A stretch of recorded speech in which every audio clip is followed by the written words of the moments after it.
বাংলাদেশি শিক্ষার্থীদের জন্য বিনামূল্যে পড়াশোনার পাশাপাশি রয়েছে প্রতি মাসে মোটা অঙ্কের বৃত্তি। পড়াশোনা ও থাকা খাওয়া খরচ বাবদ দিয়ে কেউ ইচ্ছা করলে বৃত্তির টাকা কিছুটা বাঁচিয়ে দেশে পরিবারকেও দিতে পারবে। মোট 3 ধরনের বৃত্তি দিয়ে থাকেন চীন সরকার। এর মধ্যে সবচেয়ে সুবিধা বেশি চাইনিজ গভর্নমেন্ট স্কলারশিপ। প্রতি বছর বিদেশি শিক্ষার্থীদের জন্য কয়েক ধরনের বৃত্তি দিয়ে থাকে দেশটি। এর মধ্যে সবচেয়ে বেশি সুযোগ সুবিধা রয়েছে চীনের সরকারি বৃত্তিতে, যেটি চাইনিজ গভর্নমেন্ট স্কলারশিপ নামে পরিচিত।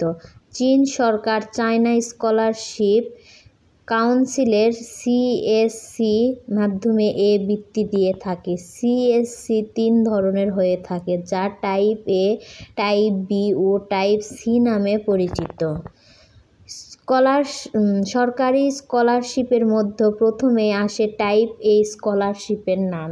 এটি মূলত চীন সরকার ও সংশ্লিষ্ট দেশের সরকারের মধ্যকার সম্পর্ক বহির্ভূত প্রকাশ। একের বছর এক দেশ থেকে এক রকম প্রার্থী নিয়ে থাকে। বাংলাদেশ থেকে প্রতি বছর 50 থেকে 65 জন প্রার্থী নেওয়া হয়। প্রথমে বাংলাদেশ সরকারের শিক্ষা মন্ত্রণালয়ের মাধ্যমে চীনের দূতাবাসে আবেদন করতে হয়। প্রাথমিক বাছাই শিক্ষা মন্ত্রণালয় থেকে দূতাবাসে জমা দেয়। সাক্ষাৎকারের মাধ্যমে নির্বাচিত প্রার্থীদের জন্য CSCর কাছে রিকমেন্ডেশন পাঠানো হয়। এক্ষেত্রে আলাদাভাবে শিক্ষা মন্ত্রণালয় ও দূতাবাসে অনলাইনে আবেদন করতে হয়। এই ওয়েবসাইটের মাধ্যমে আবেদন করতে পারবেন শিক্ষার্থীরা।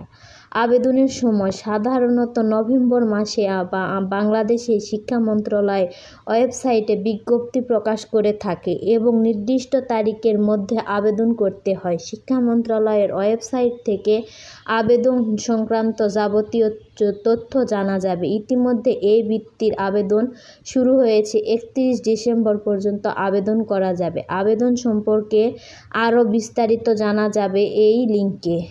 এটি নিচে অধ্যয়নরত বাংলাদেশি শিক্ষার্থীদের সংগঠন, যারা নিচে পড়তে যেতে চান তাদের সাহায্য করে থাকে।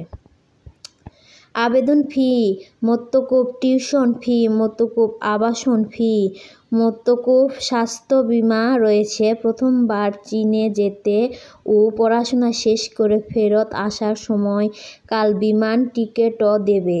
স্নাতকে প্রতি মাসে বৃত্তি দেয় 2,500 ইউয়ান, 45,000 টাকা। স্নাতকদের 3,000 টাকা ইউয়ান, 55,000 টাকা। PhDতে 3,500 ইউয়ান, 64,000 টাকা। বিশ্ববিদ্যালয়ের মাধ্যমে CSCর কাছে আবেদন করতে হয়। চীনা সরকারি বৃত্তি বলতে শিক্ষার্থী টাইপ B বেছে নেন, কারণ টাইপ A তে অনেক প্রতিযোগিতা হয়ে থাকে।